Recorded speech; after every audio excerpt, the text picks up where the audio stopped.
નમસ્કાર મિત્રો, હું હરિવર્ધન ચોકસી આપ સૌનું સ્વાગત કરું છું. મિત્રો, આજના વિડીયોમાં આપનું ખૂબ ખૂબ સ્વાગત છે. મિત્રો, અત્યારે આખી દુનિયામાં યુદ્ધના ભણકારા વાગી રહ્યા છે. 12 થી 14 દેશમાં યુદ્ધ શરૂ પણ થઈ ગયું. તો શું ત્રીજું વિશ્વયુદ્ધ ફાઇનલ? હા, લગભગ ફાઇનલ. એનું કારણ છે કે જે યોગ લખાયેલા છે, પંચાંગોની જે માહિતી છે, બહુ ચોક્કસ રીતે હું તમને કહું કે અસંખ્ય માણસોના મૃત્યુ થવાના બહુ જ મોટા ચાન્સ છે અને દુનિયા એ તરફ જઈ રહી છે. નેતાઓની જીદ, નેતાઓનો સ્વભાવ, નેતાઓ એકબીજાને હરાવવાની હરીફાઈ કરી રહ્યા છે અને એ હરીફાઈમાં દુનિયાના લોકો પીસાઈ રહ્યા છે. અને મિત્રો, બહુ ચોક્કસપણે કહું, આપણે રોજ જોઈએ છે કે આજે અહીંયા બોમ્બ ફૂટ્યો, કાલે ત્યાં બોમ્બ ફૂટ્યો. હવે આટલો મોટો બોમ્બ ફૂટે ને જાનહાનિ ન થાય એ તો શક્ય જ નથી. એ તો થઈ જ રહેલી છે, પણ અચાનક થોડા સમયમાં બહુ મોટી જાનહાનિ થવાની શક્યતા છે. પંચાંગોમાં બહુ વ્યવસ્થિત રીતે જાણકારી આપવામાં આવી છે. છત્રભંગ થવાની એ છે. ખપ્પર યોગની જે ઘટનાઓ છે, એ ખપ્પર યોગમાં આપણે જોયું 2019, 20, 22 આ બધી સાલોમાં જે ઘટનાઓ ઘટી અને જે લોકો હોમાયા, માતાના ખપ્પરમાં હોમાયા, એ યોગ આ વર્ષમાં પણ આવી રહ્યા છે. જુલાઈ મહિનામાં 25/7/2026ના દિવસે છત્રભંગનો યોગ બને છે. આ યોગ પછી પણ બહુ મોટી જાનહાનિ શક્ય છે. મેં આગળના એક વિડીયોમાં એવું કીધેલું છે કે જૂન પછીનો સમય દેશ દુનિયા માટે અઘરો સાબિત થઈ શકે. ગુરુ સિંહ રાશિમાં પ્રવેશ કરશે આ વર્ષમાં, ત્યારે પણ આ વસ્તુ થશે.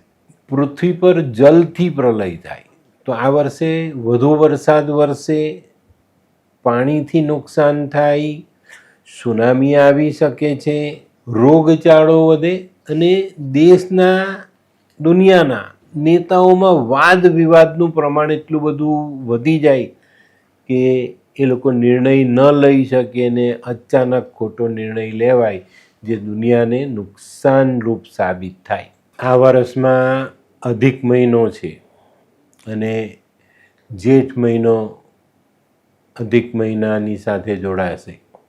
તો અધિક જેઠ 1 જૂન 2026થી શરૂ થશે.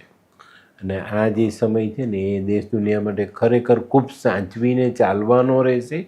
નહીં તો દુનિયામાં અંધાધૂંધી ફેલાય, કોણે ક્યાં જવું એ રસ્તાઓ બંધ થતા દેખાય. 1 જૂન 2026 રાત્રે 1:29 ગુરુ માર્ગી થઈને કર્કમાં પ્રવેશશે. એ તારીખ 31 ઓક્ટોબર 2026 સુધી ગુરુ આ કર્ક રાશિમાં ચાલશે. આ સમયમાં થોડી ઘણી તકલીફો વધે. 31/10/2026 મતલબ 31 ઓક્ટોબર બપોરે 12:15 ગુરુ સિંહમાં પરિભ્રમણ કરશે. અને આ સિંહસ્થ ગુરુ ચોક્કસ દેશ દુનિયામાં તકલીફ લાવે અને આ સિંહસ્થ ગુરુ જલ પ્રલય લઈને આવે એવી શક્યતાઓ બહુ મોટી છે. તો આ વર્ષે છે ને, આ સમય દરમિયાન નીચાણવાળા વિસ્તારોએ વધુ માલનો સ્ટોક નહીં કરવો. પોતાની ઘર વખરી કે પોતાનો સામાન આપણે તરત હટાવી શકીએ એવી પરિસ્થિતિમાં રાખવો જોઈએ. આપણા માટે પહેલેથી કોઈ સ્થાન નક્કી કરી રાખવું જોઈએ કે ભાઈ મારે પરિવર્તન કરવું પડે તો આ સ્થાને જઈશ. અચાનક દોડધામ નહીં કરતા. આ માહિતી એટલા માટે તમને આપવામાં આવે કે આ સમય ખરાબ છે અને એ સમયમાં મારે બચીને ચાલવાનું છે. પણ આપણે એને વિચારતા નથી, ગણકારતા નથી. થશે એવું નહીં, પહેલેથી તૈયારી રાખજો. આ વર્ષ છે ને, ખરેખર દેશ દુનિયા માટે અઘરું છે. 2026માં જે પોતાનો જાન બચાવીને નીકળી ગયા તે જીવતા અને જે રહી ગયા એ ગયા. આ વસ્તુને ધ્યાનમાં રાખજો. આ જે સમય છે ને, એમાં મનુષ્યમાં પાપ વૃત્તિ વધતી દેખાય. માણસોના મનમાં મેલ આવે અને આ સમયમાં લોકો પોતાના સ્વાર્થ માટે, દુનિયાના લોકો માટે ગમે તે વસ્તુ વિચારી શકશે.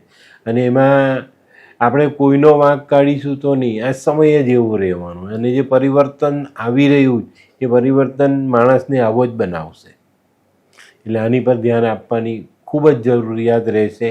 સિંહસ્થ ગુરુ વખતે જલપ્રલય, રોગચાળો, આ બધી વસ્તુઓનો સામનો દુનિયાએ કરવો પડશે. શનિ મીનમાં છે તો એનો પણ આપણે સામનો કરવો પડે.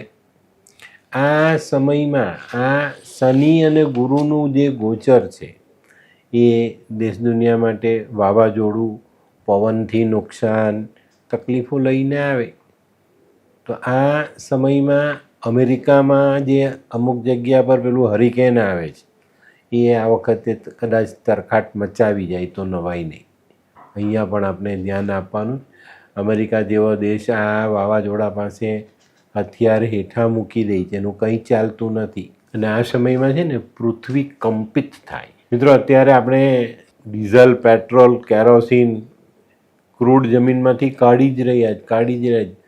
રોજના લાખો બેરલ ક્રૂડ નીકળી રહ્યું છે અને પૃથ્વી ખાલી થતી જાય છે. તો એ જે ખાલી થવાની, એમાં જે ધરતીની નીચેની જે આપણી પ્લેટો બનેલી એમાં કંપન આવે અને મોટો ધરતીકંપ આવવાની પૂરેપૂરી શક્યતાઓ આ વર્ષમાં છે. પંચાંગોને જો તમે તપાસો ને તમને સમજણ પડતી હોય પંચાંગમાં, તો એમાં લખેલું જ કે પૃથ્વી કંપિત થાય. પંચાંગે એક જ શબ્દ વાપરો, કંપિત થાય.